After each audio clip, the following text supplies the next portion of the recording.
Folks, Black Star Network is here. Oh, no punches! I'm real revolutionary right now. Support this man, Black Media. He makes sure that our stories are told. I Thank you for being the voice of Black America, Roland. Stay black. I love y'all. All momentum we have now, we have to keep this going. The video looks phenomenal. See, there's a difference between Black Star Network and Black-owned media and something like CNN. You can't be Black-owned media and be scared. It's time to be smart. Bring your eyeballs home. You dig?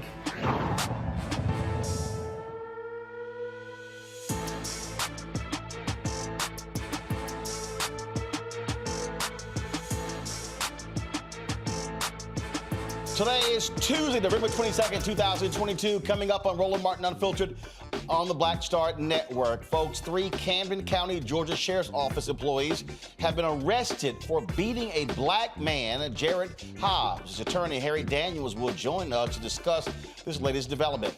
Driving while black is what a Louisiana family says got a 45-year-old black man killed. Civil rights attorney Ben Crump will explain how a traffic stop for a window tint and a modified exhaust ended with a man shot in the head. Also, there's so much to unpack about Tennessee lawmakers questioning Tennessee State University for black students enrolling in record numbers. I'll talk with Lezli Baskerville, the National Organization for Equal Opportunity in Higher Education, about how HBCUs are under the gun for doing well. Yeah, for doing well. Folks, it's time to bring the funk on Roland Martin Unfiltered on the Black Star Network. Let's go. He's got it. Whatever the miss, he's on it. Whatever it is, he's got the scoop, the fact, the find. And when it breaks, he's right on time and it's rolling. Best believe he's knowing.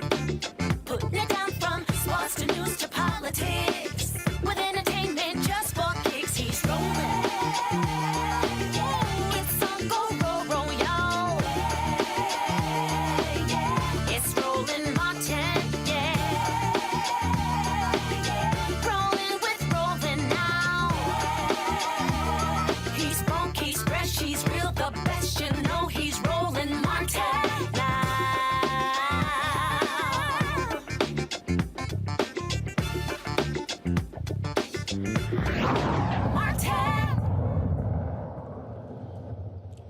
Another traffic stop leads to a black man being shot and killed, this time in Louisiana. It was over a window tint and a modified exhaust. 45-year-old Derrick Kettling, the brother of Louisiana State Police Lieutenant Colonel Kenny Van Buren, was stopped by a sheriff's deputy. Now, Kettling asked why he was being pulled over. The deputy did not answer, but gave him several commands. The deputy then tried to restrain Kettling when a struggle took place. Now, I want to warn everybody about this video. It is very, very triggering. If you want to turn away, please do so right now. We've shown too many of these videos, but it is important for us to be able to show you these videos to cover these stories. Now, the first video will give you a split screen of the deputy's body cam as well as dash cam, and the video shot by a witness is going to come in during the struggle. Watch.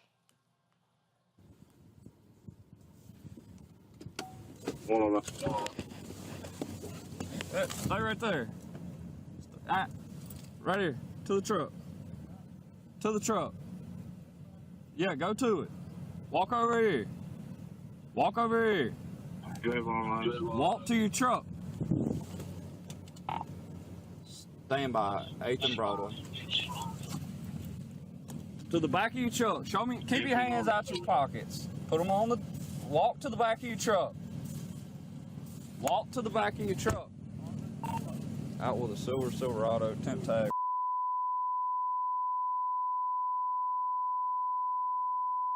Five. Face the back of your, face your truck for me. Face your truck. What's this? Huh? What's the issue? Because you agitate, you turn around, you ain't following nothing. I am following. Look, turn. I don't hear you. Can I get my phone, sir? We'll get to that. Just turn and face the truck. Turn and face the truck. What I did? Face the truck. What is wrong with you? Why is you grabbing on me, man? Give me a unit. Why you grabbing on me, bro? Turn around and put your hands behind your back. What's wrong with you, bro? Put your hands behind your back. For what? Put your hands behind your back. For what, bro? Put your hands behind your back. For what?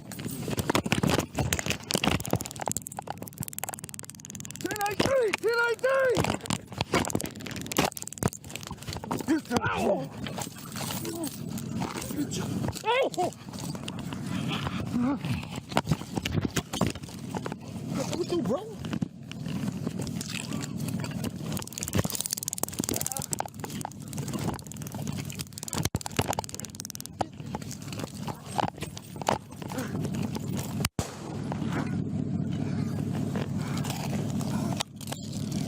Shots fired!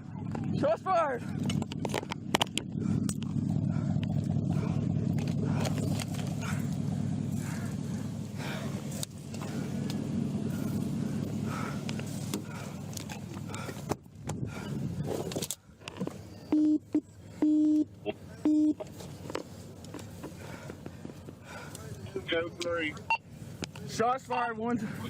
Shots fired, one subject down, gunshot wound to the head.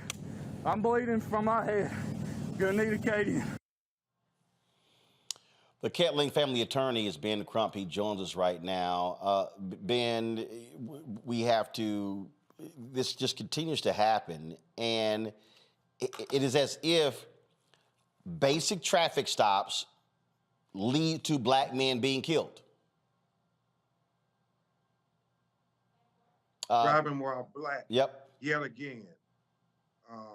I was talking to my co-counsel, Attorney Ryan Haley, and we both said right off the bat, you see three things that that officer did wrong. Number one, when you pull a person over and they asked you, what are you pulling me over for? The officer, following any proper procedure, gives the citizen notice of what I'm violating your Fourth Amendment rights for, why I'm detaining you and searching you and seizing you. He never does that. And then he calls for backup. He doesn't wait for backup before he engages Mr. Derrick Kettling. And then the third thing Roland Martin he does wrong, and we saw this with the case of Patrick Loyola in Grand Rapids, Michigan. If you're going to deploy your taser, the policy is very clear. You don't get within arm's distance of the person to deploy a taser, because what is the natural reaction when you go to pull a taser point blank range on me? I'm going to put my hand out to try to defend it. And then that's when they say, oh, you were not complying. You put me in fear of your life. And then they use that as an excuse to kill us. You saw it in Louisiana. We saw it in Grand Rapids. It keeps happening over and over in America, and it's unjust, Roland Martin. What I'm still trying to understand is, okay, you pull them over for a tint and an exhaust? I think it's pretextual. You know, it's driving while black. We know it when we see it. We don't have to, you know, speculate about why this officer was pulling Derrick over. He saw a black man driving it. It was his position, we believe, and we're going to get more into this police officer's history, that he had an implicit bias when it came to dealing with African Americans, especially black men, and engaging in excessive use of force. Here's what, again, what I don't understand. Guys, cue the video up, because I need you to fast forward to the point where he puts his hands on him. Okay, so here's what I don't understand. Okay, if I'm approaching someone, and so go right there. So pull that video up right now. Okay, now, if I don't stop right there, just stop it. Now, if I don't know if this guy has a weapon, I don't know any of those things, then I'm going to create some distance between me and him as a result. And I'm probably going to stand back and say, sir, I need you to put both of your hands on the back of your trunk. What I'm not going to do is keep approaching. Now roll the video. And so roll the video. So he goes up, and all of a sudden, he immediately puts his hands on him. Okay, now, again, this is what I'm not understanding. Why? Why is he putting his hands on him? He's not said why he's being stopped. And again, when you see that someone is agitated, what is important to me, freeze it right there. What is important, again, I believe that cops should be de-escalating. Sir, I need you to calm down. It's okay. I'm just going to walk you through this. No, what he then did, he has an agitated person who gets more agitated, roll the video, and then as he gets more agitated, then all of a sudden, now a scuffle breaks out.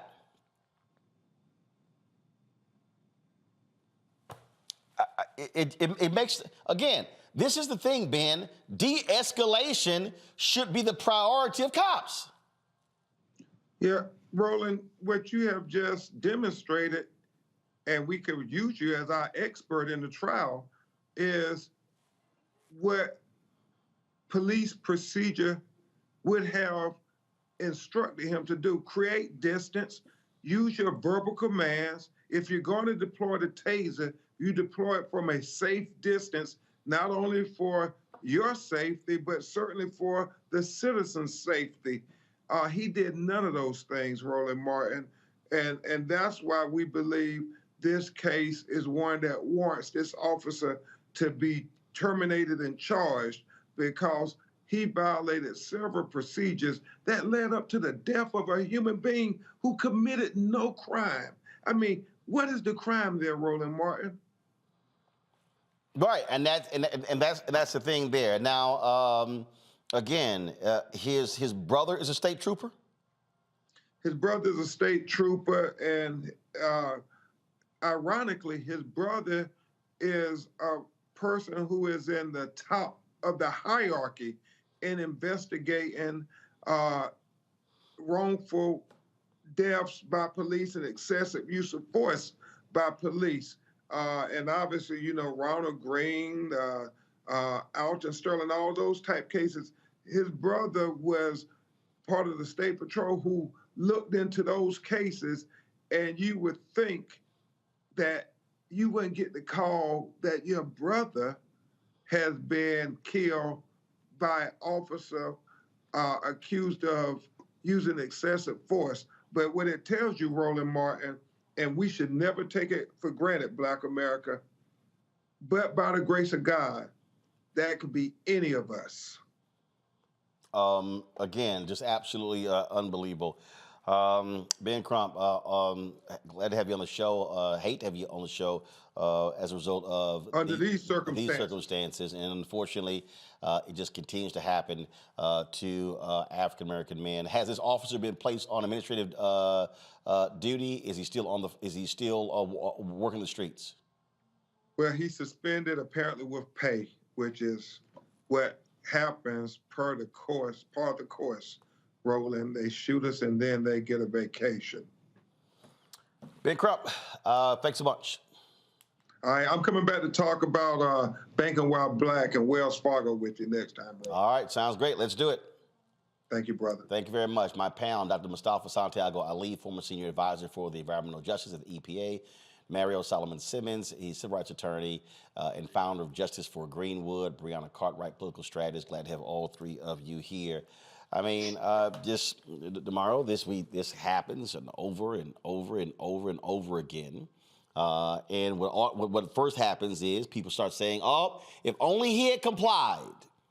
But isn't there a responsibility on the cop, the person with the gun, the person with the badge, to, again, de-escalate a situation so it doesn't get to pulling your taser out and then pulling your gun out and shooting somebody in the head? Absolutely, man. Good evening, Roland and Mustafa and Brianna. Good to see all of y'all. It was good to see Ben. You know, it reminded me so much of one of the cases that Ben and I work on, the Terrence Crutcher case, where it appeared to me that the gentleman, the brother, was having some type of a mental breakdown, just the way he was acting. And as you stated, Roland, and Ben stated, the proper police procedures at that point is to keep distance and to, like you say, de-escalate. And also, what's the rush here? Why did he need to run up on him and grab him? I just don't understand based upon why he was pulled over. This was not what you would call a felony stop. A felony stop is when you suspect someone has committed some type of armed robbery, burglary, murder, kidnapping, and you're pulling them over and you're thinking this person is armed and dangerous inside of the vehicle, so I'm gonna get out and I'm gonna have some type of physical altercation. But even in those situations, officers are taught to wait for backup, to keep distance, and to de-escalate. That's a tragedy that happened. I just really hate to see that, because it was clear that that brother was having either some type of a mental breakdown or something was going on, just the way he was acting when he got out of the vehicle. Brianna, it just, again, I mean, it's just, we see these stories over and over and over again. And then what typically happens is the result is they side with the police officer. They say the motorist was in the wrong, should have complied, should have followed all instructions. And again, the guy asked him, "Why are you pulling me over?" Doesn't even want to say it. And that's too many. That's way too many cops. They feel as if they don't have to tell you why you're getting pulled over. Right, Roland. So I'm going to start off by saying, DeMario, I don't know if I agree with you. I don't know if he had an anxiety attack or a mental issue. It is the fact that he got pulled over without even knowing. The fact that he still came out of the car. He was far from the car. He didn't have his hand. He had his hands where everyone could see it. He was technically at the back of his truck because it was the part where you put stuff in. It wasn't all the way in the back, right? So he slowly kept complying, but he did not do what the officer exactly wanted to do, which at the time, someone's screaming at you, you're scared, you don't know why, and you see these things happen time and time again, you're in the mode of fight or flight, right? And he's trying to comply because we've seen time and time again, if you flight, you get it in your back. So there's this thing where we know we're up against something that we can't control, and it's just nerves. People deal with their nerves differently. And it was obvious that the officer was not in fear. He would not have gotten that close. You know, the scuffle all happened close. He asked for backup, didn't wait. If all this was he was in fear, then he wouldn't have taken those steps in the first place. And an officer's only supposed to utilize their weapon when they feel that their life is in threat. And nowhere was his life in threat, or did that video show that he thought his life was in threat. At the end of the video, he said, "Oh, I'm bleeding too," as to be a cop-out of what he did was okay for calling it in, because we've seen what happens if we just let someone die out. So he was trying to seem as if he was responsible after the fact, but it was all cover up, and there's no way that he could say that this was a mistake, and he should be charged. And we can go into qualified immunity if we want to, but honestly, more than for him just being stripped as a police, he should be personally charged. Mustafa. You know, you have to ask yourself the question, you know, when our brother George Floyd lost his life, has anything changed? Because we continue to see these same things playing out time and time again. And this brother lost his life for, you know, what, $100 ticket at the most? We've got these interesting dynamics also, Roland, that's going on that we got to bring into the conversation. So not only did this police officer not follow the proper procedures, but, you know, folks have been asking for and introducing legislation in a number of states across our country, and Republicans have been blocking them. And a part of that legislation has actually been that police officers need to have to share with you why they pulled you over.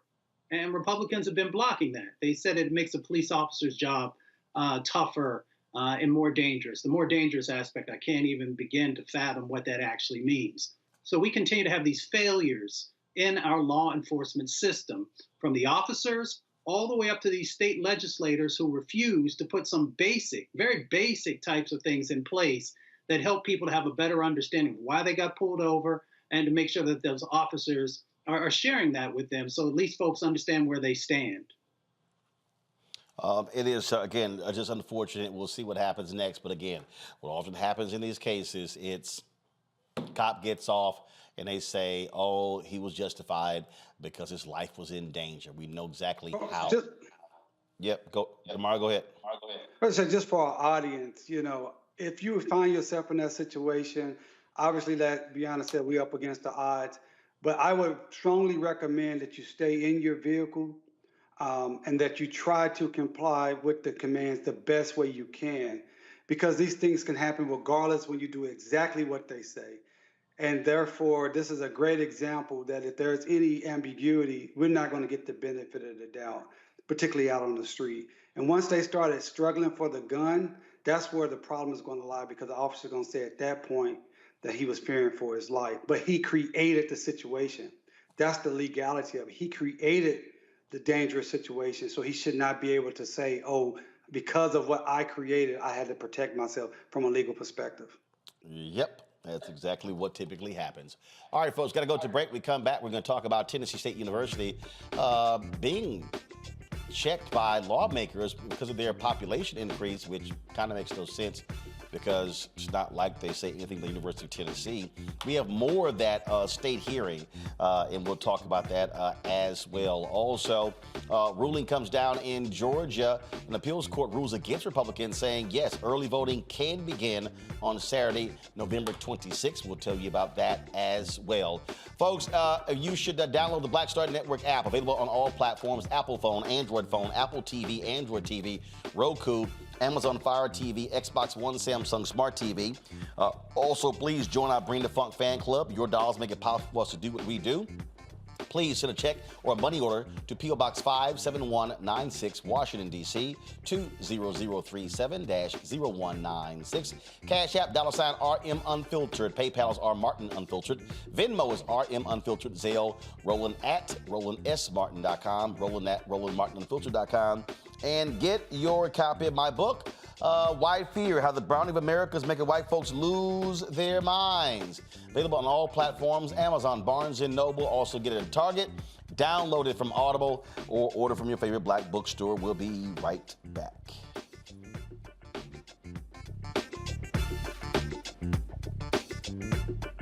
Is it just me? Or does it feel like we've been here before? The whole country's finished voting, and only us left. You'd think Herschel Walker would want to explain what he'd do in the Senate if he actually wants to represent Georgia. Instead, he repeats the same lies, trying to distract from what we all know is true about him. But I think Georgians will see his ads for what they are. Don't you? I'm Raphael Warnock, and yes, we're doing this again. That's why I approve this message. On the next Get Wealthy with me, Deborah Owens, America's Wealth Coach, we talk about the principles of mindset, strategy, and execution. This week, we're adding a fourth: faith. You're going to hear from a mother and daughter duo who are helping thousands of Black women build wealth, all through their faith. You are more than you can ever imagine. Not just obtaining things to show that, but seeing yourself. Making your faith work for you. That's right here on Get Wealthy, only on Black Star Network.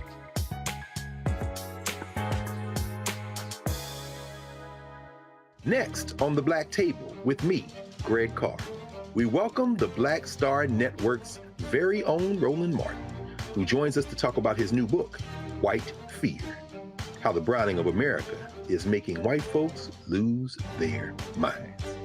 The book explains so much about what we're going through in this country right now, and how, as white people head toward becoming a racial minority, it's going to get, well, let's just say, even more interesting. We are going to see more violence. We're going to see more vitriol, because as each day passes, it is a nail in that coffin. The one and only Roland Martin on the next Black Table, right here on the Black Star Network. Hey, I'm Donnie Simpson. What's up? I'm Lance Gross, and you're watching Roland Martin Unfiltered.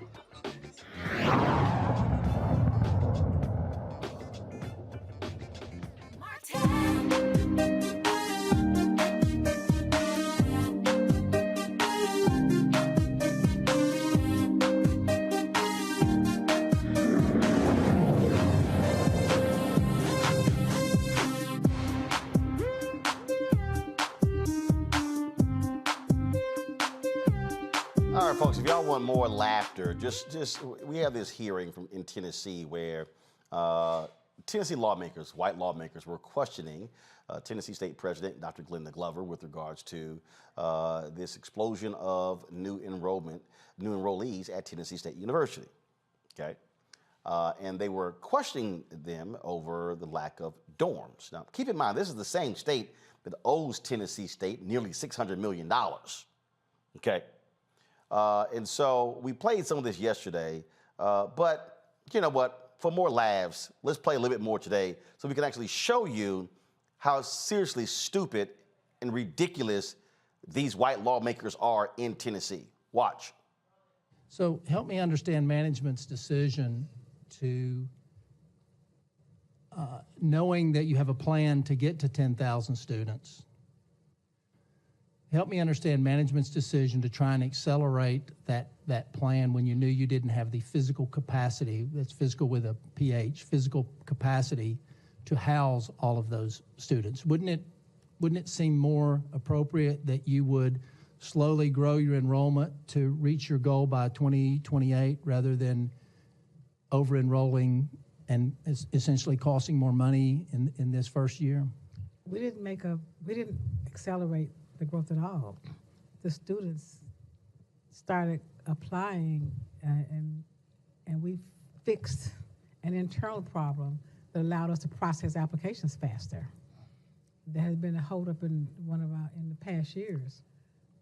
There was in the CRM system that we have. It didn't totally allow, the system process did not allow us to match it up in a faster way. We did a lot of it was almost manual with spreadsheets, et cetera. But it did it in a matter of seconds. You could process more applications much faster. We weren't trying to make the 10,000 this year. Well, I guess, sorry to interrupt you, but I guess my question is, if I know that my board has challenged me to grow to 10,000 students by 2028, let's just use that number, then I would have a progressive growth number and I would build out my campus along the way to get to that 10,000 number, right? Because it takes time. I know it's going to take me time, but it sounds like in this instance, you had this huge influx of students and you didn't tell anybody no if they met the criterion.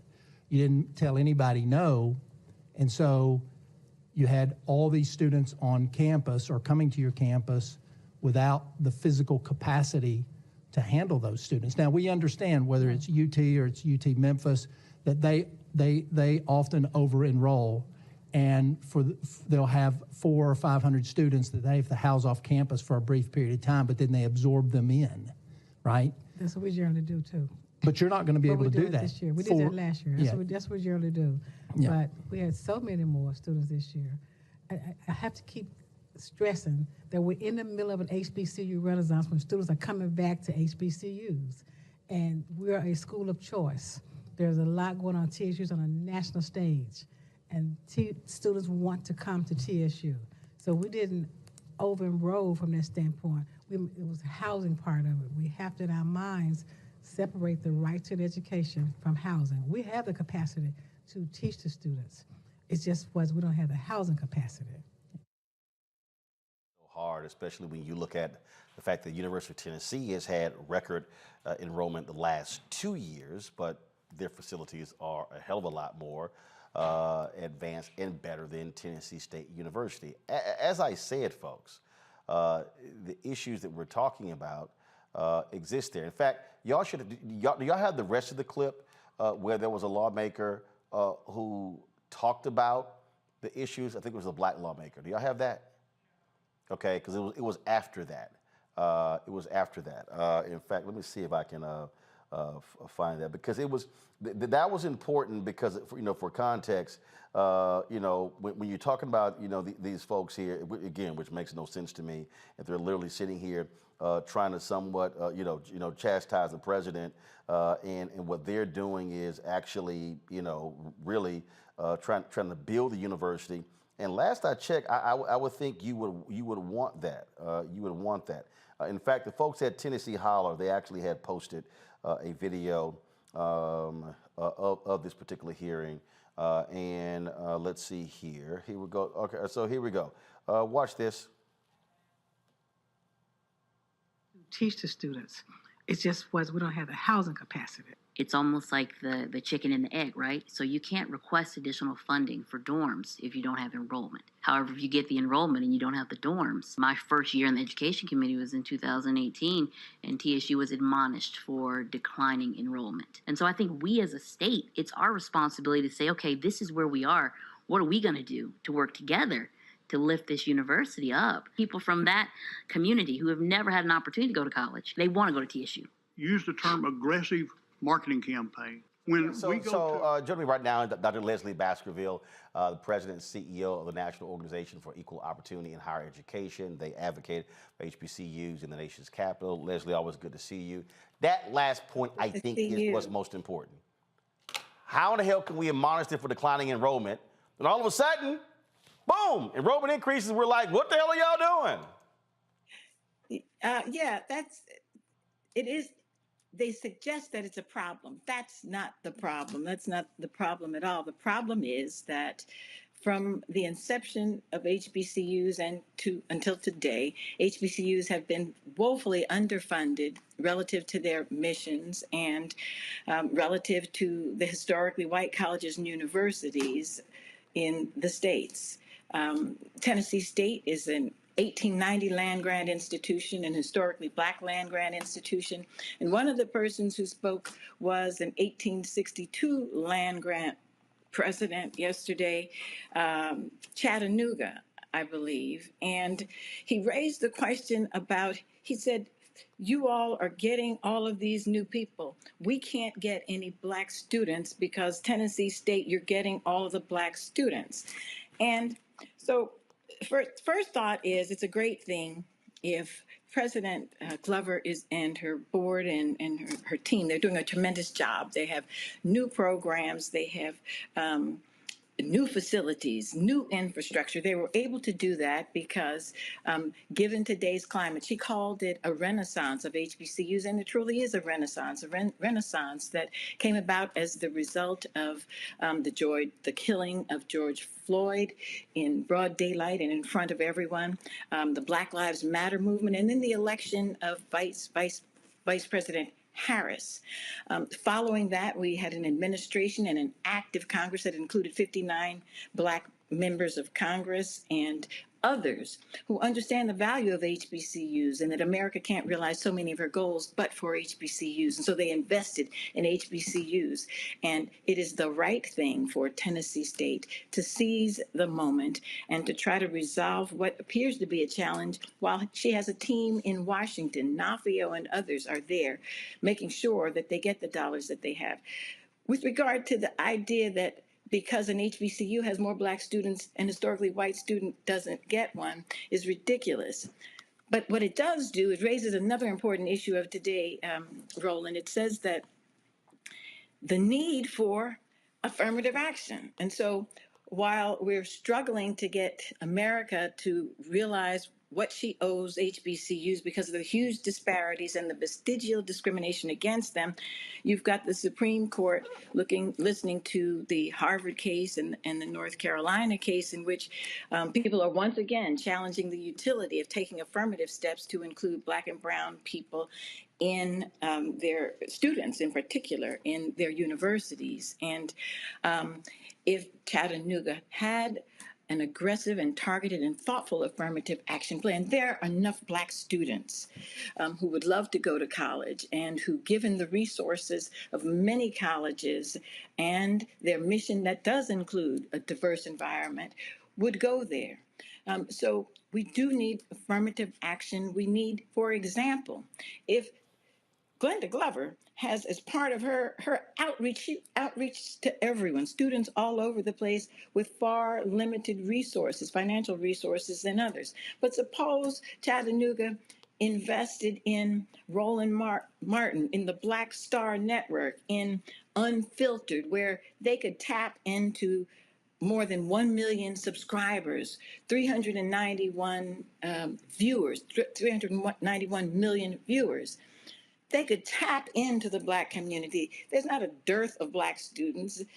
Tennessee State is large and strong, but it's not so large and strong that there are not Black students who would seize the opportunity to go there, especially with the resources that they have available. In addition to the Roland Martin show, the Roland Martin Unfiltered advertising there, National Black Newspaper Publishers Association, they reach 20 million Americans, mostly African Americans. They have 205 newspapers.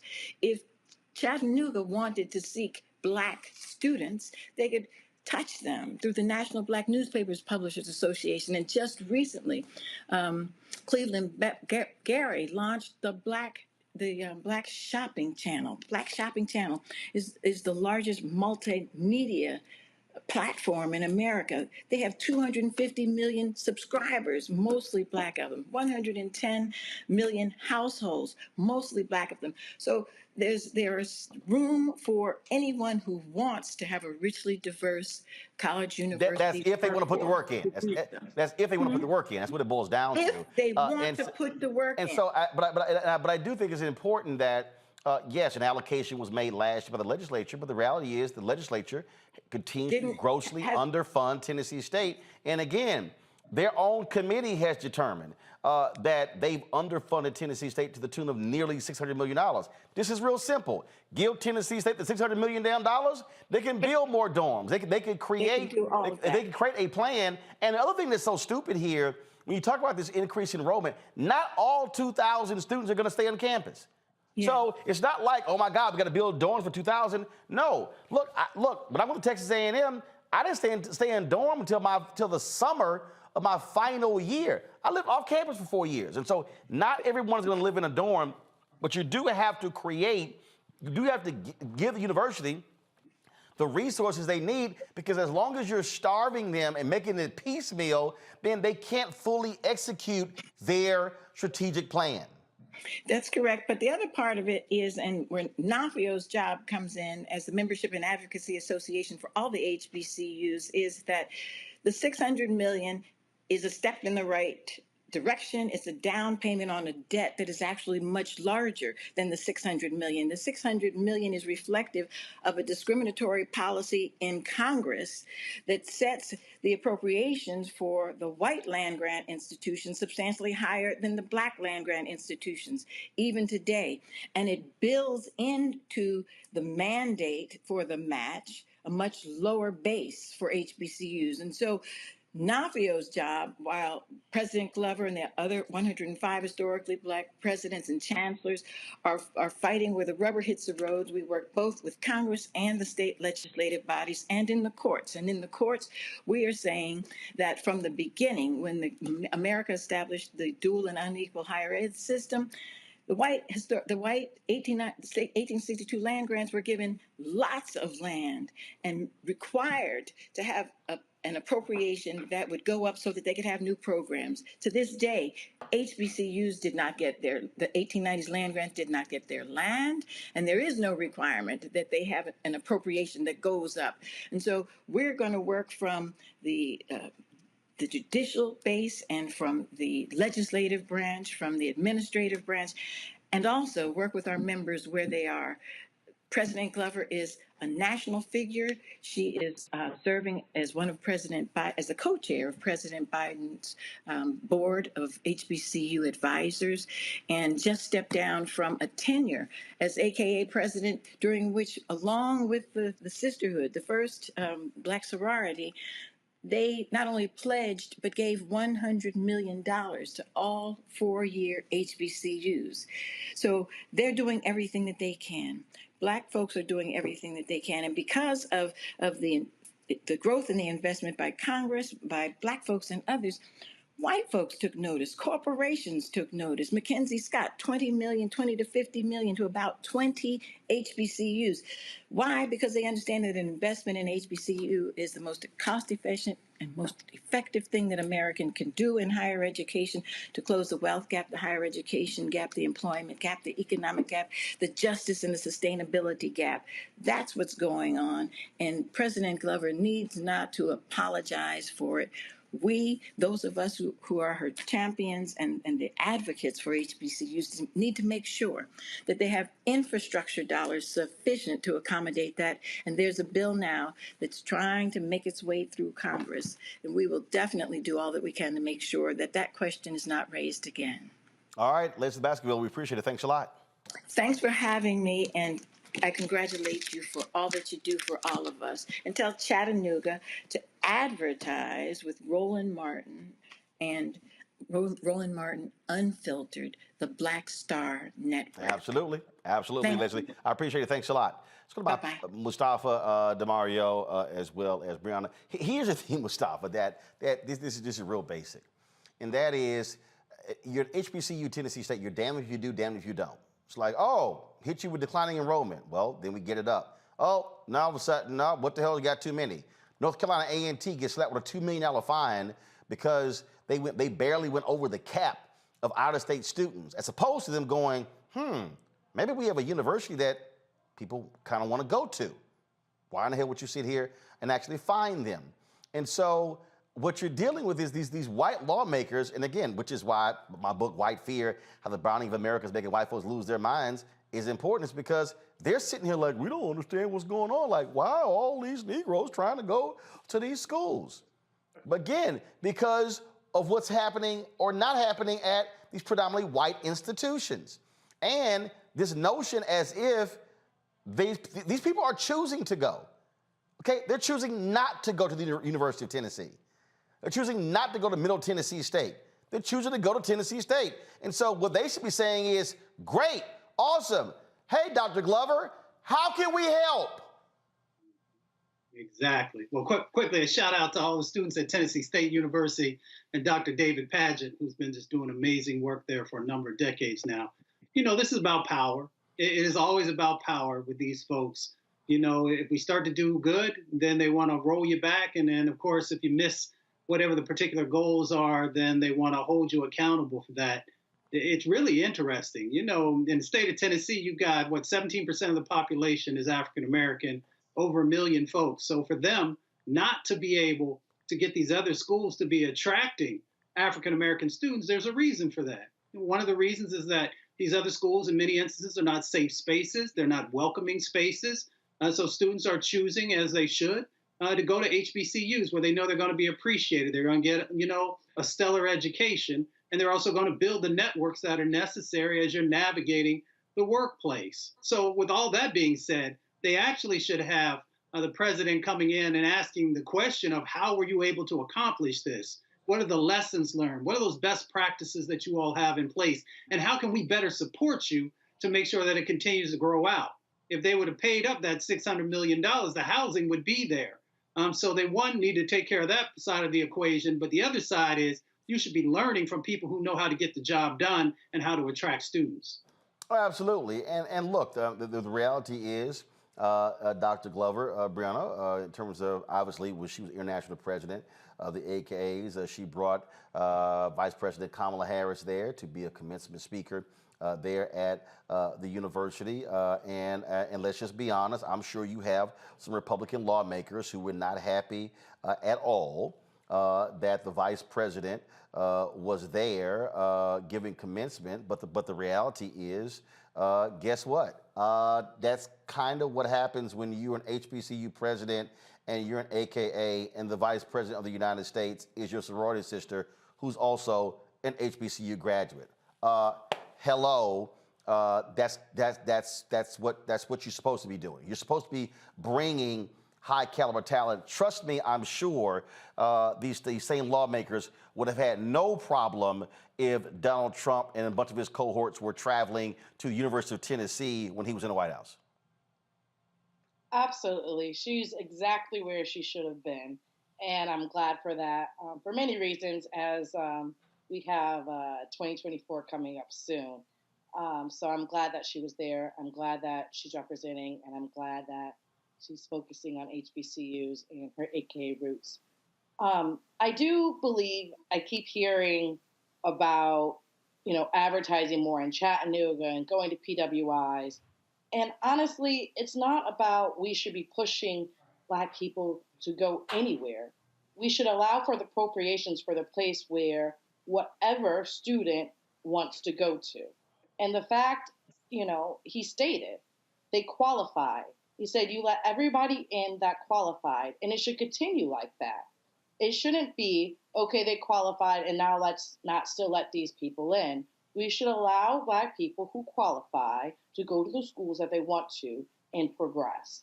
And they're scared of our progression, and that's what we see here and the controlling of it. I hope that they give the money, and I don't know, Congress is changing. It's going to be a battle in Congress. We still can do it. But I hold really... on. The money's not coming from Congress. The money, the money is from state. Right. Except for saying that there is a bill right now in Congress to help HBCUs overall. But the $600 million, that's Tennessee. The state of Tennessee should be pawning it up. And for instance, this is the same state that set aside $500 million to build the Tennessee Titans, a $1 billion NFL franchise, a new damn dome stadium. Right, because they like to keep. So it's like y'all got the money. Yeah, I get it. I totally understand. I do think that it's a two-pronged approach because, yes, they have the money. Even when they get the money from Congress, right, to just disperse it is also going to be another issue. We see this time and time again. And as you stated, they prioritize Black people in sports over education. And it's a problem. We'll see how it folds out. Well, bottom line is, DeMario, we keep talking about this here. This is what happens in many of these states where HBCUs have been abused. Frankly, we saw the Alvin Chandler's lawsuit in Mississippi. We saw what happened in Alabama. We saw the historic settlement that took place in Maryland, and this happens over and over and over again. And folk can't sit here and go, well, we don't understand why these campuses are looking like this here. If you're not providing the same level of funding, equity, well, then guess what? It's a problem.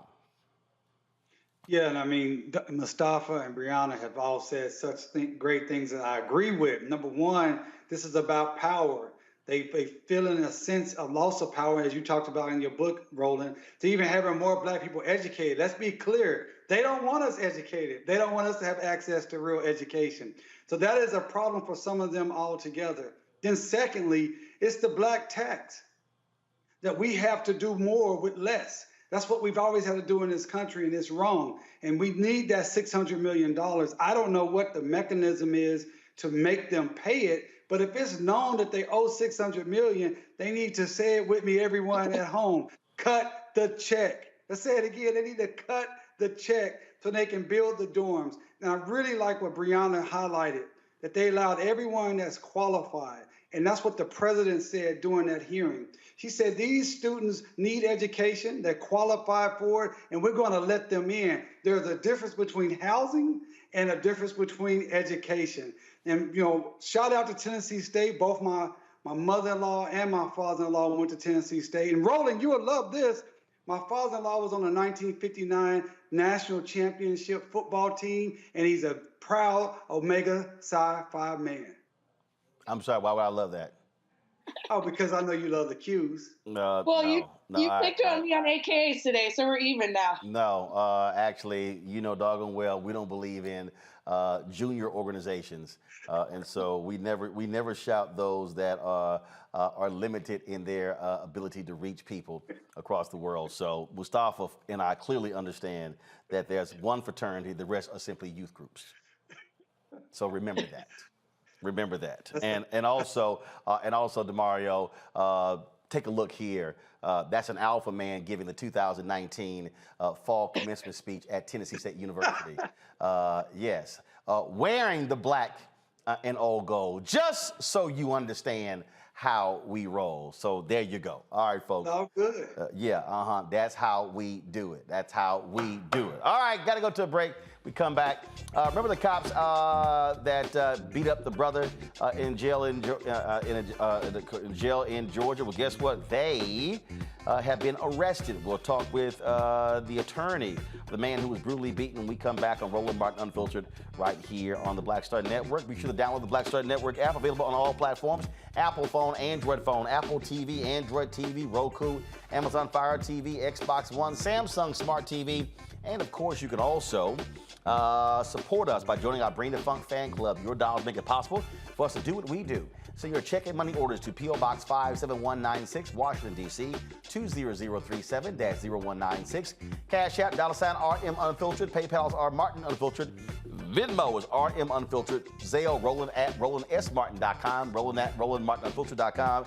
And get a copy of my book, White Fear, How the Brownie of America is Making White Folks Lose Their Minds. Folks, available on all platforms. You can get it on Amazon, Barnes & Noble, Target. Order from your favorite black bookstore or download your audio copy on Audible. I'll be right back.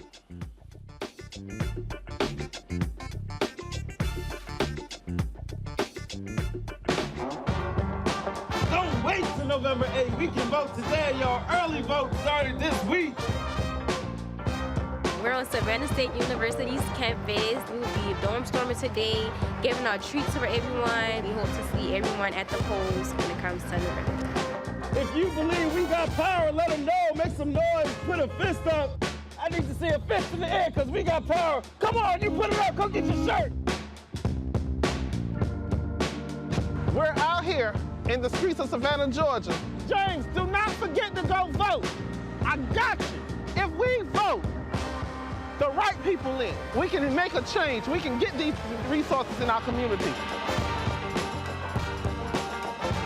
I am a woman, and it is important that we have the say-so of what we want to do with our bodies. We're concentrating on entrepreneurism, providing young people with resources and training that they need in order to change their trajectories. We want Black down. Democracy is on the ballot. Voting rights is on the ballot. Voting suppression is on the ballot. I am most passionate about those three combined because they all impact each other. Savannah is my home. I care about my community, and I care about representation in my community.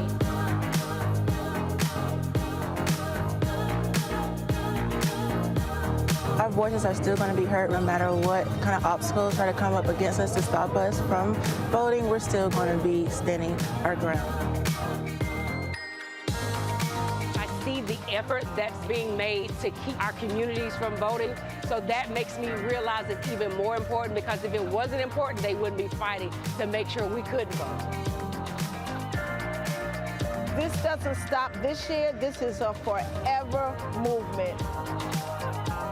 We're going to exert our power as a people, walk in our rightful place. We're going to change our communities, fight for our communities, and build our communities.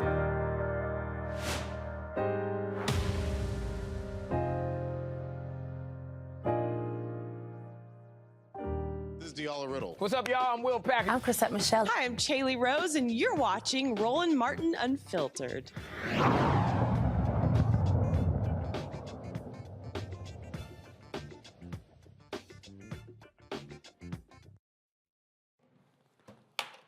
3 Georgia Sheriff's employees, they have been arrested in connection to the vicious beating of Jarrett Hobbs. Officers Mason Garrick, Braxton Massey, Ryan Beagle were fired.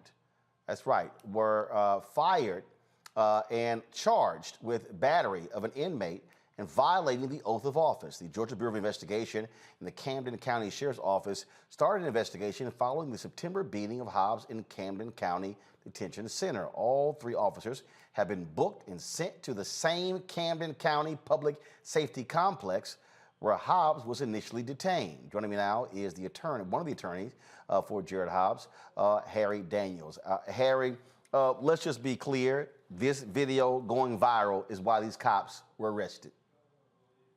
Roland, that's exactly right. If this video never went viral, we would not be having this discussion today.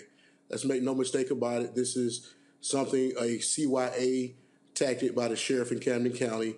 If the video didn't come out, then we would not be having this discussion. His jailers would not be in jail today.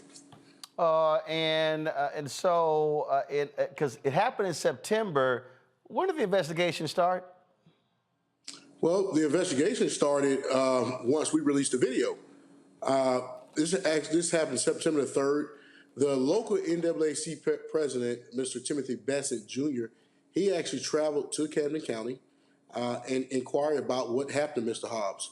He was told nothing happened to Mr. Hobbs. So they were fully aware of this incident. In fact, they had brought charges against Mr. Hobbs that we talked about before. So this was not a stranger. This was nothing that was brought on them all of a sudden.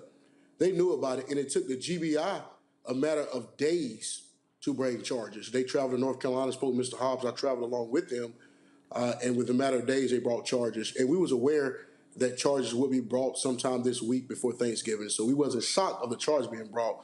But like you said, this investigation just started because the sheriff chose to cover it up. And again, GBI comes in. This ain't hard. Press play. Oh, hell. Arrest him. I mean, this is a cut and dry case, simply. I mean, this is not hard to break down. Yeah, Roland, we've seen this before in Brunswick. You got to remember, this is a setting with Ahmaud Arbery. Same thing happened. Ahmaud Arbery was killed. The DA decided not to move forward, try to cover up. The GBI come in within a matter of days. Charges are brought here. These officers are charged with battery, aggravated battery.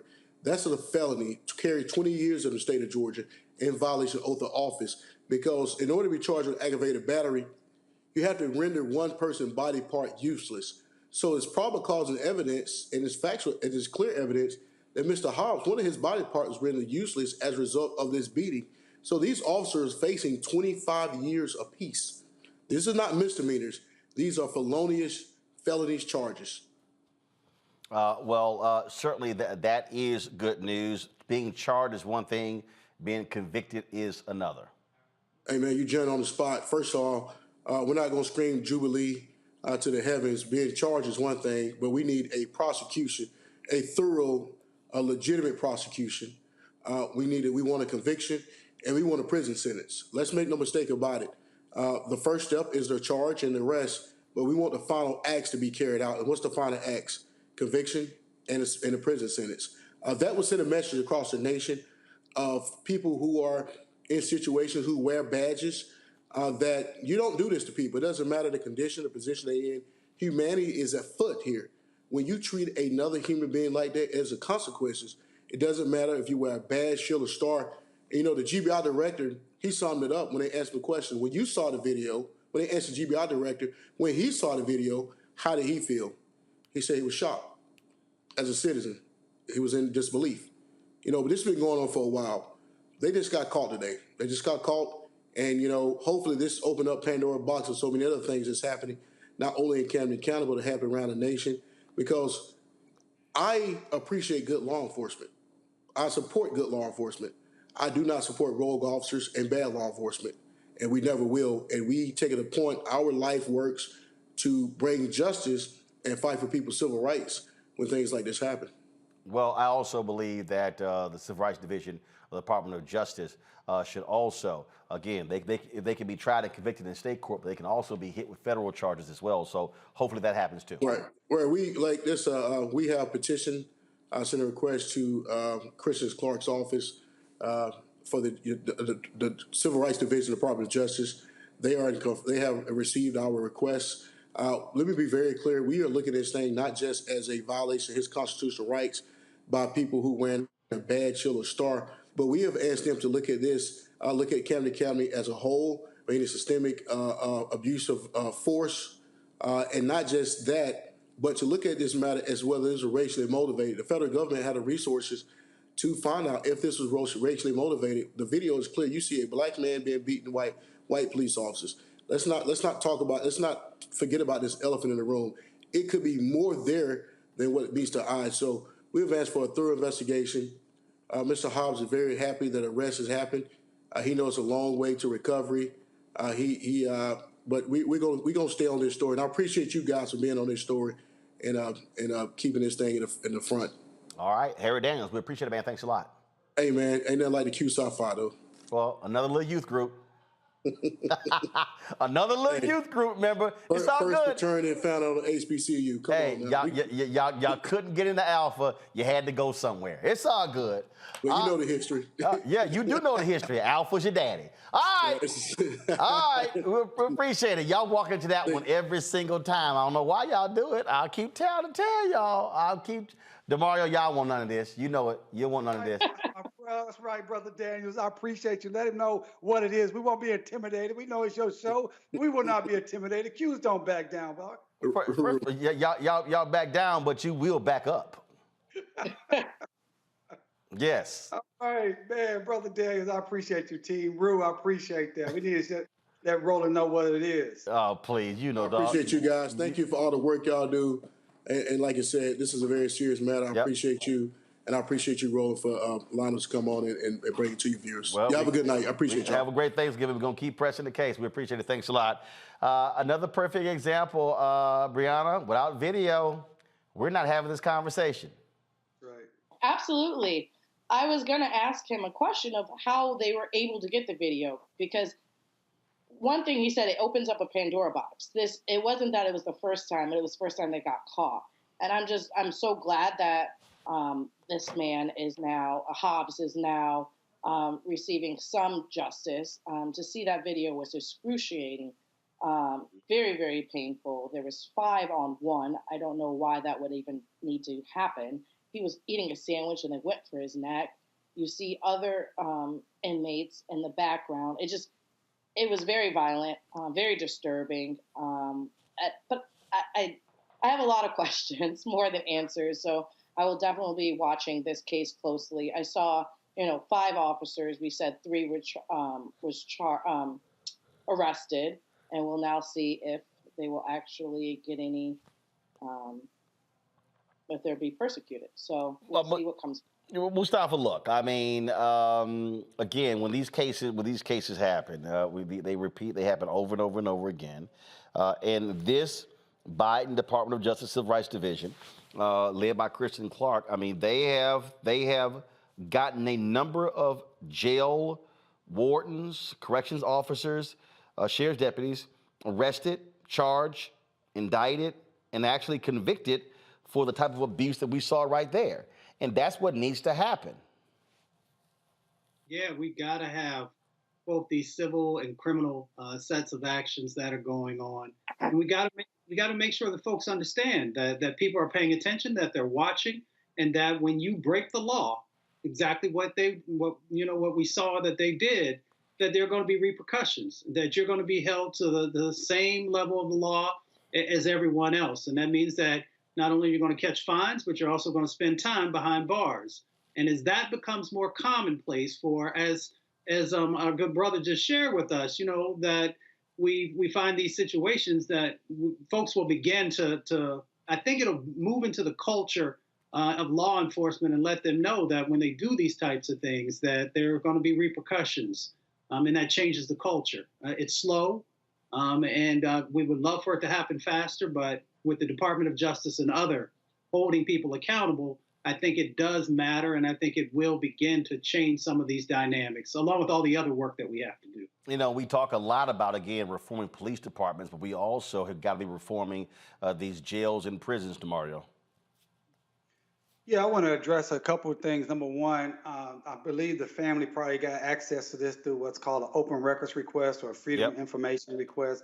So if you find yourself, if you or your loved one is a victim of this type of attack, that's the first thing you want to do is contact an attorney and have them send a preservation letter and also request for open records if it's a governmental institution.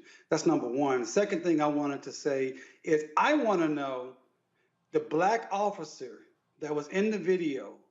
I want to know, did he ever stop any of the beating? No, and then I want to know, was he one of the people that was charged? Because that beating was so vicious, and there is laws that require when officers see that their teammates or their colleagues are violating someone's right, they have an affirmative duty in many states and locations to stop that action. I didn't see that black officer stopping anything. He was not charged, he was disciplined. Yeah, he should be charged too, because he saw what was happening and he has a duty to stop that Mr. Hobbs from being brutalized and receiving the type of injuries. I don't know what Mr. Hobbs' injuries are, but they have to be substantial for that type of sustained barrage of punches from 4 or 5 different individuals. It was savage. It was inhumane. I think they all should have been charged. And that is another example that when you talk about this policing culture, it is not about black people. We say, oh, we just need to have more black officers. That is not the key. We need to change the totality of policing culture, that they believe they can do what they want to do to black people. And being charged is something that can change that direction. I also am asking or believing and hoping that Christian Clark, the DOJ head of civil rights, will heed the call to come in and investigate this as a crime. And what Brother Daniels said, or Attorney Daniels, that this is a crime and this should be investigated system-wide. Because clearly for them to do this, they know the videos are there. For them to do it with the videos there lets you know that they feel impunity with their actions. All right, folks. Atlanta is going to be paying $1 million to the family of Rayshard Brooks, the 27-year-old black man fatally shot by a white police officer in 2020. Atlanta City Council voted 15-0 to approve the settlement nearly 3 months after prosecutors determined the officers involved in Brooks' death had committed no crimes and that the use of deadly force was reasonable. Brooks was killed June 12, 2020 by a white police officer, Jarrett Hobbs. When he tried to arrest Brooks, he was asleep in his car in the drive-through lane of a Wendy's restaurant. Police body camera shows a 27-year-old black man struggling with Rolfe and another white officer after telling him he had had too much to drink in order to drive. Brooks grabbed the taser from one of the officers and fled, firing it at Rolfe as he ran away. An autopsy found that Brooks was shot twice in the back. All right, folks, going to a break. We come back. What the hell is Newt Gingrich talking about? Wait till we hear. This fool actually says that Herschel Walker is more of a credit to African Americans than Senator Pastor Raphael Warnock.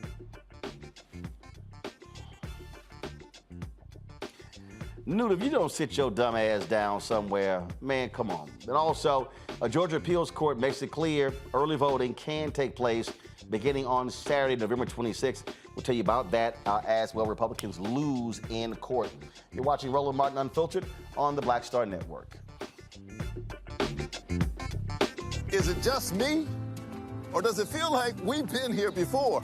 The whole country's finished voting and only us left. You'd think Herschel Walker would want to explain what he'd do in the Senate if he actually wants to represent Georgia. Instead, he repeats the same lies, trying to distract from what we all know is true about him. But I think Georgians will see his ads for what they are. Don't you? I'm Raphael Warnock, and yes, we're doing this again. That's why I approve this message.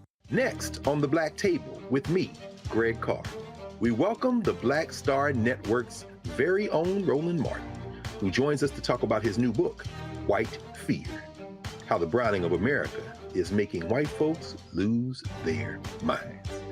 The book explains so much about what we're going through in this country right now, and how, as white people head toward becoming a racial minority, it's going to get, well, let's just say, even more interesting. We are going to see more violence.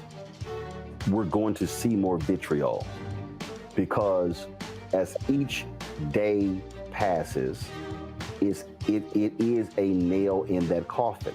The one and only Roland Martin on the next Black Table, right here on the Black Star Network. Hi, I'm Israel Houghton with Israel A New Breed. Hi, I'm Carl Payne. Hey, everybody, this is Sherry Shepherd. You're watching Roland Martin Unfiltered, and while he's doing Unfiltered, I'm practicing the wobble. Yes, I am. Because Roland Martin's the one, he will do it backwards, he will do it on the side. He messes everybody up when he gets into the wobble, because he doesn't know how to do it, so he does it backwards. And it just messes me up every single time. So I'm working on it.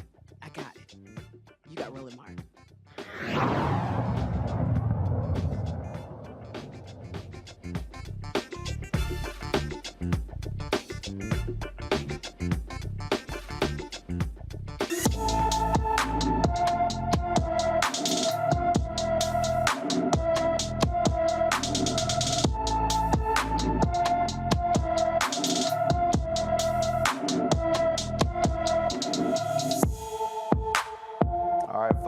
today's black and missing Lizette Patch. Lizette Patch, 5 feet tall, weighs 110 pounds, hair is black and brown eyes. Been missing from Bakersfield, California. Folks, been missing since December 22nd of last year. That's right, folks. If you have any information regarding Lizette, please call the Bakersfield Police Department. The number is 661-327-7111, 661-327-7111.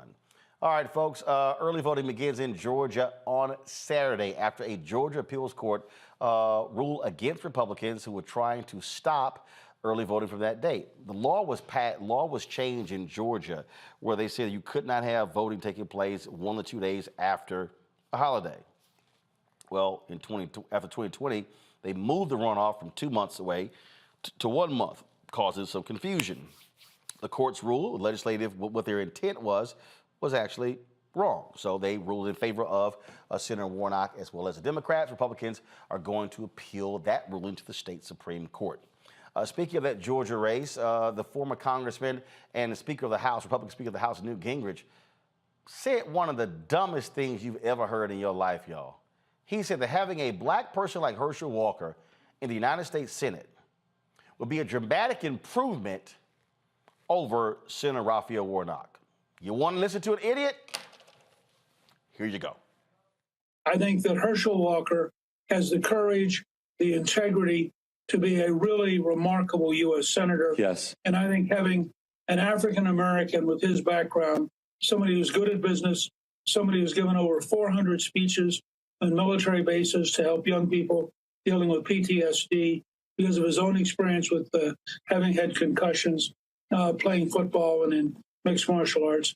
I think Herschel would be such a dramatic improvement over Senator Warnock, who is a hardline left-wing politician, that I really do think that it's worth a lot of effort to make sure Herschel wins. And I'm delighted that Governor Kemp is going out and his team is going out and they're doing all they can to help elect Herschel.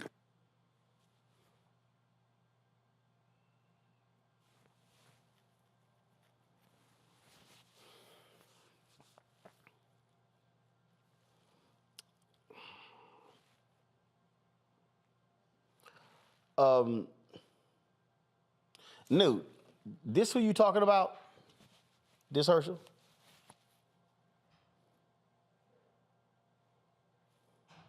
That boy ain't got no rhythm.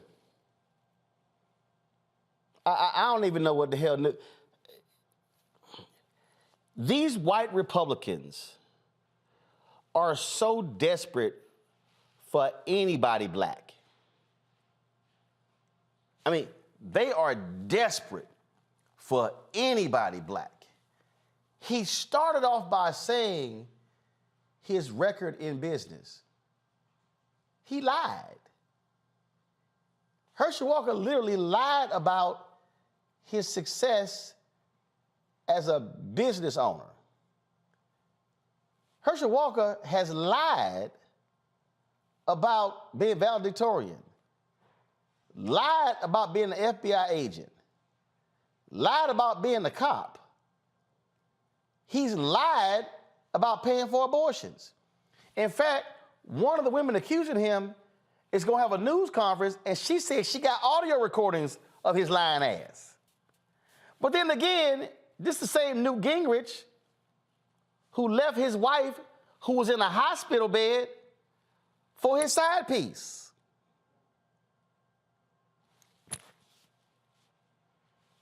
That same Newt. Brianna, go ahead. What's your comment? Right, that part. And especially the same Newt that called Obama the food stamp president. We really talking about what he's saying. I don't understand why. Whole mess, never done right. And honestly, he started off when he said his background, right? I don't care about business, whatever. And he went in to talk about him being a football player. The reason is at the end, because Herschel has gotten so many concussions that he'll do so many stupid things without thinking, and he will be their puppet. And that is what Newt is saying. We need somebody to sit in that seat that do what we say to do. And that's what they're banking on, because there's no other way that you're going to say the background, because you're talking about a PhD, someone who is, you said left wing, but someone who's educated in the religion. And then we're talking about someone who is literally uneducated. I don't even know if he has a 5th grade reading level, right? So someone who went to seminary school and excelled and can pastor and know the Lord's work, to someone who is chronically lying and doesn't know shit. No, I just keep laughing at him, Mustafa. Boy, these Republicans, they stay desperate. They are so desperate to get them somebody black. Newt know he lying. I mean, boy, just stop. I mean, just simply say you like Herschel Walker, but don't even try to sit here and like, oh my God, he is just going to be this incredible African American. Oh, man. I'm still taking in what Bree just shared. That was on point. Great. You know, it's interesting. You got to really understand who Newt is, right? Everybody sees this elderly statesman now, but you know, this is the person with the contract with America who was trying to destroy the benefits that came from welfare and tort reform and a bunch of other things. This is also the person that had their fingerprints all over the Tea Party when that first kicked off. So you got to understand who this individual is, and that he understands that they are desperately trying to make sure they hold on to power. Now, we continue to talk about power, but this is a prime example of having an individual in that seat that they can control. They cannot control Senator Warnock. Senator Warnock is going to do what's right for the country. And he's going to also make sure there's equity and justice that's infused in that, and that scares them. So, of course, they are willing to do and say anything in this moment.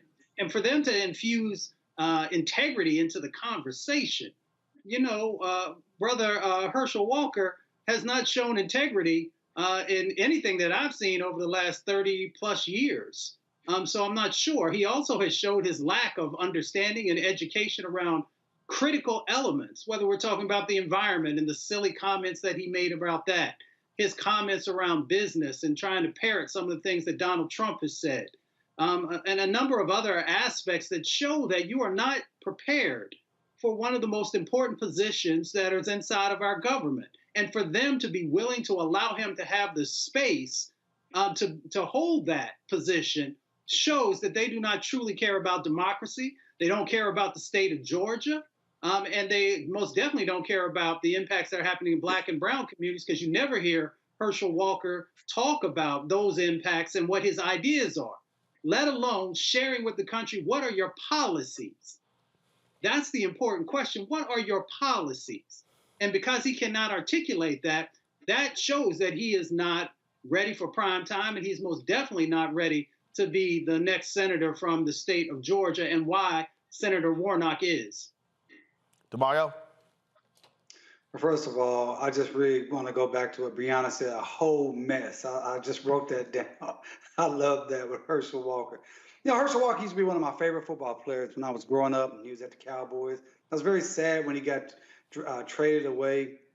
Of course, we got a lot of great players like Emmitt Smith in that trade. And this just shows how far down this guy has gone. You know, they talked about him talking about PTSD. Well, I mean, CTE and PTSD is not the same thing.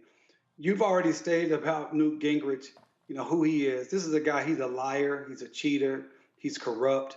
And it just shows that all the GOP cares about is power, that they will put someone who's clearly has diminished mental faculties, as Herschel Walker has put him out front because they don't care. They want a puppet there. And so it's just really sad. And I hope everyone that's listening would do like I've already done, is send some money to Senator Warnock's campaign. $5, $10, $100, whatever you can do. And lastly, I want to give a shout out to my boy, my mentee, Greg Robertson, who's down there working on the ground, working on the campaign. I think we're going to see Senator Warnock reelected.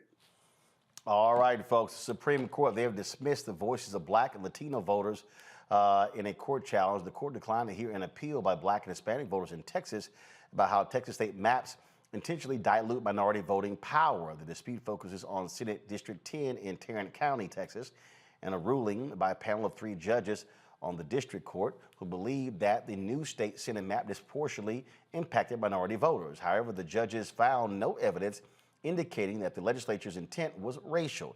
The Supreme Court is going to hold the future of voting rights in its hands as the court heard arguments today debating Section 2 of the Voting Rights Act and its impact on minority voters. Well, we'll be watching, of course, that case as well. All right, folks, going to a break. When we come back, more on Roland Martin Unfiltered on the Black Star Network. Download the Black Star Network app, Apple phone, Android phone, Apple TV, Android TV, Roku, Amazon Fire TV, Xbox One, Samsung Smart TV.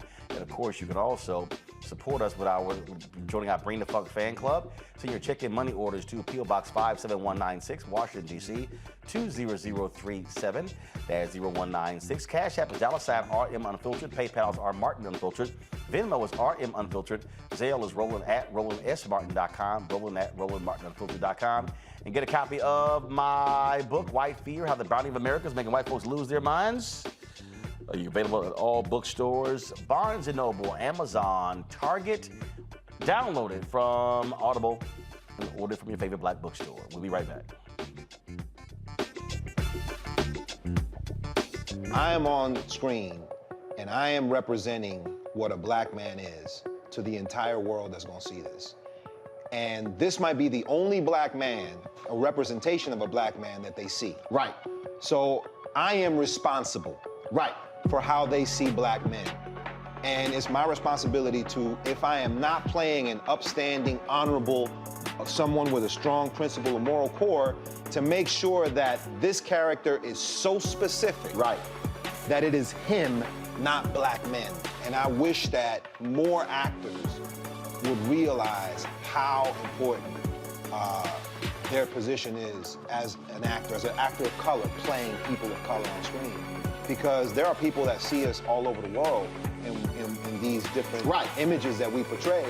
And not everyone knows black people to know. Yes. That's not all.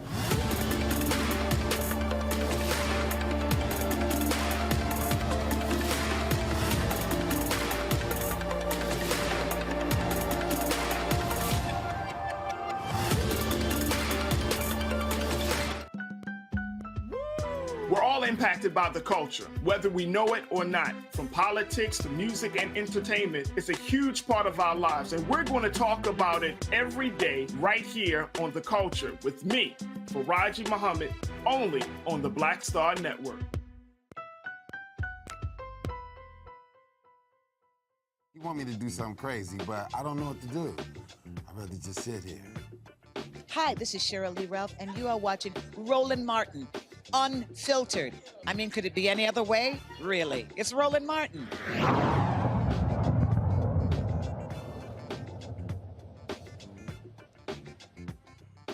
Preterm births last year reached their highest peak since 2007, with more than 383,000 born before 37 weeks of age. That's right, folks. According to a new report, the report released this week found disparities widen between white and black mothers, who are already 62% more likely to have a preterm birth and nearly 3 times as likely as white moms to die of childbirth-related causes. And over 211% of black women do not receive adequate prenatal care. Ashley Randolph, the president and co-founder of Alliance for Black NCU Families, joins me now from Sacramento. Certainly glad to have you on the show, Ashley. I mean, this is one of the things that I talked about when you get the Dobbs decision, and all of these so-called pro-life people who are really anti-abortion people were out here, and I'm like, it's amazing. I'm like, how quiet y'all are on this issue. I'm like, if you're pro-life, you would think that they would care about this issue. Thank you so much for having me, first of all. I do want to say that I'm a 3-time preemie mom. So everything that I do for the last 12 years has been strictly to fix this issue. And you can't say it any better. They really don't care. Most of the southern states in the U.S. have a grade of a D or a F, according to March of Dimes. And if you have an F rating, that basically says all of your black families are coming in there and not getting good care, not in prenatal and not in the NICU. I am one of the first, I am the first Black and a first parent to be chair at CPQCC, which is a research facility at Stanford, which is really ironic because I'm the first Black. I did a research there for racism in the NICU, and I found out that 44% of Black NICU families in California that has a B rating, that they felt that the hospital could not help them with any barriers that they had outside the NICU. So employment, housing, WIC resources, food, transportation. 26% of them same families said that they felt judged because of their race while in the NICU. Now, I had just mentioned that I'm a 3-time preemie mom. I've been pregnant in Louisiana, Texas, and California. I had to leave Texas at 6 weeks pregnant because I already knew from my first 2 previous pregnancies that I wouldn't get good care in the South. So I left Texas right when I found out I was pregnant, came right back to California, thought I would get the best care, and then at about 5.5 months pregnant, my doctor let me go because I suffered from hyperemesis gravidarum. So with each pregnancy, I lost 30 pounds. Doctors never could figure out why. They never really wanted to look and see why. Same thing for why I'm having all these kids premature. When I was 6 months pregnant almost with the 3rd child, my doctor let me go in the middle of her doctor office in front of patients waiting to be seen because she said she could not handle my sickness, and she seen myself and my pregnancy as a liability to her facility.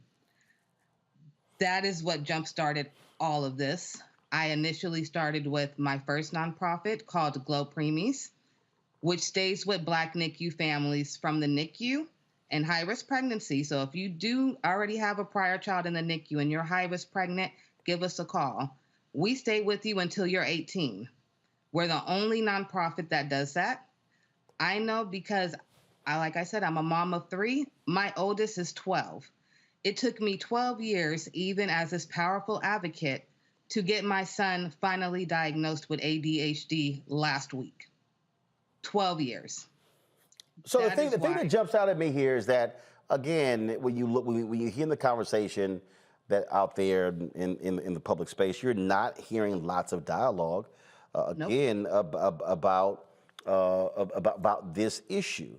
And so from a public policy standpoint, is it simply a matter of it gets lost in the shuffle? Your thoughts on that? So I actually work with the government a lot, with the Alliance for Black NICU Families. And so what I can tell you is a lot of policies that they're trying to put in place, I actually see them before they actually go to Congress and have everybody start looking at it and signing it over. And we may send a list with other organizations with 100 things on there that they can change for maternal care and for the NICU. They will eliminate half of it and send it back to us. That's a huge issue, because if you don't have the experience, how can you tell us what needs to be changed? We're the ones who are advocating for what needs to be changed because we lived it. And we hear it from parents all the time. So absolutely, like the Momnibus, I worked very hard on that one with the government. And I can tell you that that's not everything that we wanted. That was drastically cut down. And that's just one example. So with the Alliance for Black NICU Families, we are trying to go state by state and mandate that they offer racial and health equity training to all NICU staff, as well as those that are working in maternal care, because we have to get a hold of the issue. And it does start with the hospital. Questions for my panelists. Brianna, you first, go. Absolutely. Thank you so much for doing this. My cousins were more than 2 months premature, and it took a struggle, and it was really hard on the family. And fortunately, up north, they're able to thrive now. So I see you saying you're going state by state. What specifically, is there certain states that are advancing that you see your legislation's getting passed? What are some of maybe your top 3 pressing legislations that you would like to see passed in order to fix this situation? So I know right now the one that's really, really pressing, and I wrote it down, the exact wordage. It was for the maternal, I believe 12 months of maternal leave, I believe is what it is. And that's the one that means the most to me. The more time that the mom can have to be at home with her child, the better for her, for postpartum depression, if that does come into play, as well as more time for her to breastfeed, as well as more time for the family unit to come together and really tackle any barriers that they do have when they did bring that child into the world. DeMario. No, I really appreciate your service here. My little sister was born about over 2 months premature, and just had to deal with all of that her whole life. Thankfully, she's 20-something now, and we didn't know that was going to happen. So I appreciate it. So definitely see this. Also dealt with a lot of infertility between my wife and I, and endometriosis, and all these things that Black women in particular are struggling with. Fibroids. I mean, I have way more information and experience in this than I ever thought I would. And I've been in those doctors' offices and those hospitals when those doctors walk out the room, won't give you the pain medication, won't take your complaints serious. Like we've dealt with that as educated, prominent Black people in this area. So your work is so important. How can I and our audience best support you right now, tangibly? Tell us what we can do. Is it somewhere we can donate to you? Is it something we need to sign? What can we do to help you with this awesome and important mission? Thank you so much for that. Preemies are my everything. They're my babies. If you would like to help, I ask that you all go to blacknicufamilies.org. That is our website for the Alliance for Black NICU Families. And please sign up to be a co-founding member if you would like to support. You are also able to donate. I do want to say that all of our donations that come through the Alliance for Black NICU Families, we do two things. So right now, we have already given out 40 wearable breast pumps for Black NICU moms, and we have just in the process ordered 235 more. I want to continue to buying these breast pumps for these moms so they can wear these breast pumps and keep doing whatever they're doing, whether it's working or have other kids to take care of, as well as we raise funds to give to all of our co-founding members that are Black NICU organizations led by Black NICU parents, because we are the ones who get the least funding, and we want to make sure that the work that they're doing on the ground too keeps being uplifted, because it does take a village, and we need way more villages all around. Mustafa. Yeah, thank you so much for this. When I was in graduate school, I actually worked on low birth weight babies and premature babies as a part of one of the research projects. And at that time, they were not focusing on Black moms. You know, they were just looking in a more general sense. So thank you for specifically focusing in. I'm curious, you know, there are a number of federal agencies also that have some responsibility in this space. Should we be pushing on HHS or one of the other agencies to help you to be able to get the traction that you need to make the change that's necessary? Yes, I would love that, to get the push from the whole community if I can. You know, they hear my voice. I'm very loud and I like to roar. I work on this every single day for the last 8 years of my life, literally 24/7.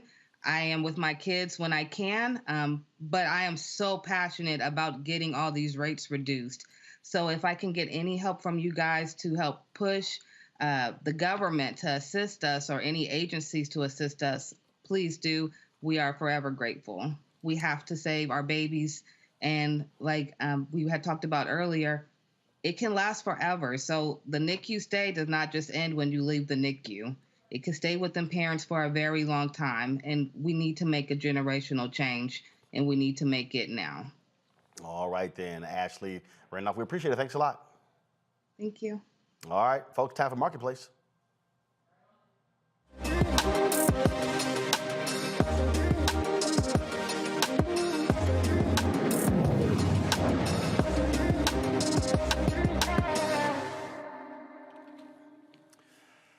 right, folks, going to be shopping for Christmas. Black Friday sales have already started. It's not even Friday, of course, but there are a lot of Black-owned shopping options for you. The Dinah Smile Stationery and Gifts may have just what you're looking for when it comes to buying gifts for family and friends. Joining me now is the owner and illustrator of the Dinah Smiles Stationery and Gifts, Davella, is it O-D or Audio?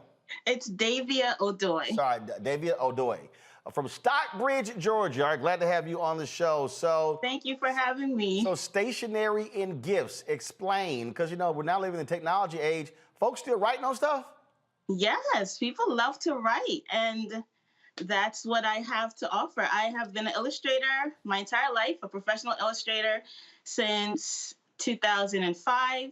And I've always wanted to see stationery with images that look like me, looked like a Black woman, a happy Black woman, and I couldn't find it. So because I knew I could draw, I knew I had to fill the gap, per se. So the Dinah Smile Stationery Gifts is a collection of my artwork on different stationery goods, high quality paper products, and my niche has been spiral notebooks. That's been the one thing that people have really gravitated towards, and I have a couple here that I can show you.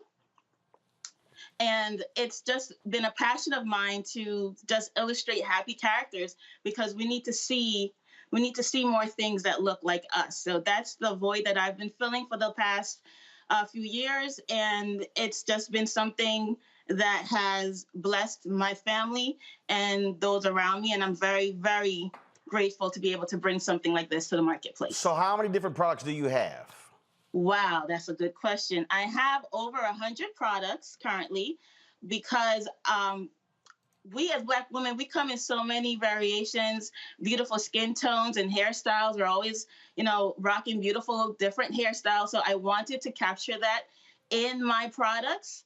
And as you see scrolling, I have, if you have short hair, long hair, natural hair, straight hair, I have it all there, because I wanted to be able to represent as many women as possible. And that's a goal of mine. And because I know how diverse we are, I didn't want to just have one particular character. So it's the same face. If you can see, it's the same face, same smile, and then I'll change the hair and the hair and the makeup and things like that. All right, sounds good. Let's go to my panel. Any questions? Mustafa, you first.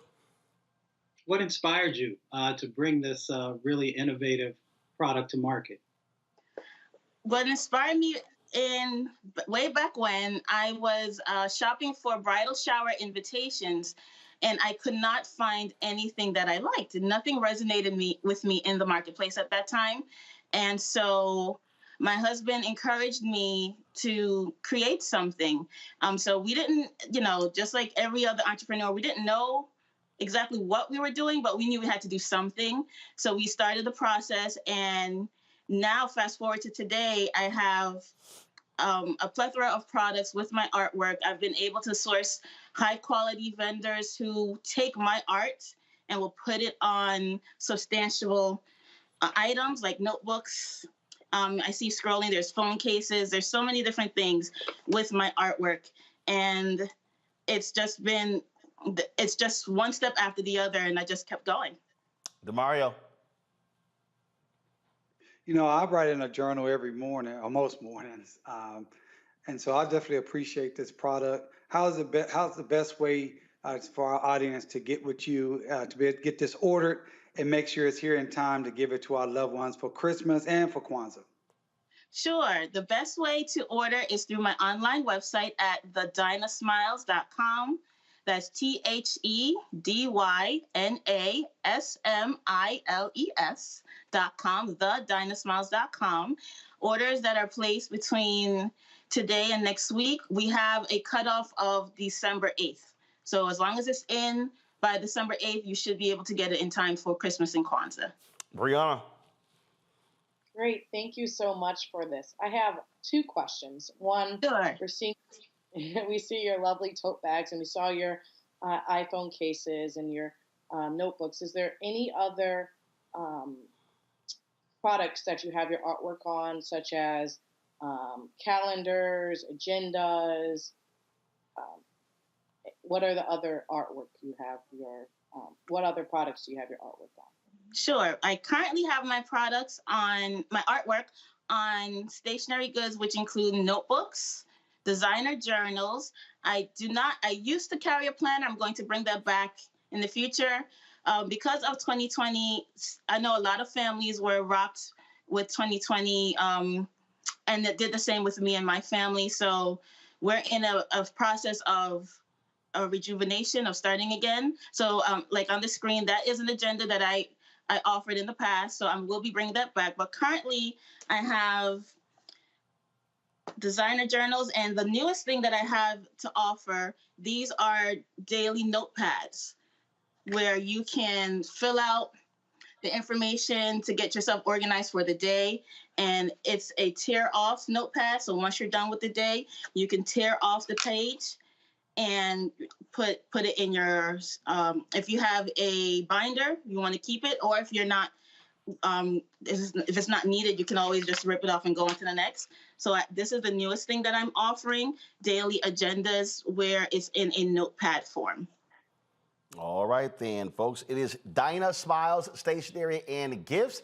Here's all the information on how you can actually reach them, their social media accounts as well, and THEDYNA Smiles, same on Facebook. And also for folks on our show, there's a discount code. Use Roland15, ROLAND 15 to save 15% on your total order. Well, Davia, we sure appreciate it. Thanks so much and good luck. Thank you. Thank you for having me. I appreciate it. And happy Thanksgiving. All right. Thank you so very much. All right, folks, that is it for us. Let me thank Brianna, my alpha brother, Mustafa, and that junior fraternity member, DeMario. Glad to have him on the show. Come on, you know doggone well is alpha and is everybody else behind us. Hey, you better be careful. You know you're coming down here to Tulsa next week, so you better be nice. Completely unfazed. Completely. I got something for you. If it's 20 Omegas and it's one Alpha, that is simply unfortunate for you 20 Omegas. Y'all can't even handle one Alpha. Come on, man. You know. That's You know. You know. You know how it is. Don't hate, congratulate. I might let you celebrate. Just letting you know. Hey, it's all good, man. It's good to see y'all. Been missing y'all. Folks, y'all have a great Thanksgiving. Listen up, we are not going to have a show tomorrow. I gave folks the day off. And so we're going to be having a marathon of Rolling with Roland taking place on Wednesday and Friday as well. And so y'all be sure to enjoy the family. For Saturday, I'll be broadcasting from the Bayou Classic in partnership with General Motors. And so you'll see us outside of the Superdome. That's going to be on Saturday in the Fan Fest. So we look forward to showing you the new General Motors electric vehicles. So we will be there live streaming from the Bayou Classic, Southern and Grambling, taking place on Saturday. And then on Monday, we'll begin our broadcast from Georgia. We'll be there from Monday through Election Day. So looking forward to that. So we're going to be on the road. And in fact, we'll be at the Bayou Classic on Friday and Saturday. Come back here Sunday. Then we'll go to Georgia. We'll be on Georgia for 4 days. Then we'll go to Jackson, Mississippi for the SWAC Championship. We'll be there on the ground broadcasting Friday and next Saturday. Then we go back to Georgia for the Georgia runoff. So a lot of different moving parts here. That's why we tell you, folks, support us in what we do. Your dollars make it possible for us to cover these stories and travel all across this country. Our team is ready to go. Look forward to being back on the road. Update, the Robo-Mobile is being constructed. We've got the vehicle back from Mercedes. They're now adding all of the, doing the upfitting. And so we're looking forward. Hopefully we will have that by the 1st of January. I'll get an update when I get done with the show. So appreciate all of you who also contributed to make that possible as well. All right, folks, don't forget, support us in what we do. Download the Black Star Network app, Apple phone, Android phone, Apple TV, Android TV, Roku, Amazon Fire TV, Xbox One, Samsung Smart TV. Also, join our Bring the Funk fan club. Send check and money orders to P.O. Box 57196, Washington, D.C. 20037-0196. Cash App is $RM Unfiltered. PayPal is R Martin Unfiltered. Venmo is RM Unfiltered. Zelle is Roland@RolandSMartin.com. Roland@RolandMartinUnfiltered.com. Be sure to get a copy of my book, White Fear: How the Browning of America is Making White Folks Lose Their Minds. Available at Ben Bella Books, Amazon, Barnes & Noble, IndieBound, Bookshop, Chapters, Books A Million, Target. You can download it on Audible. You can also order through your favorite black bookstore. Folks, that is it. Again, have a great Thanksgiving. Y'all know I'm going to have gumbo.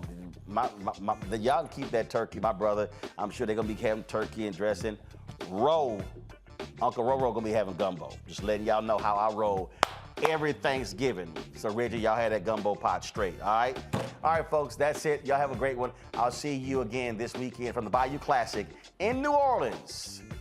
Until then, holla! Martin!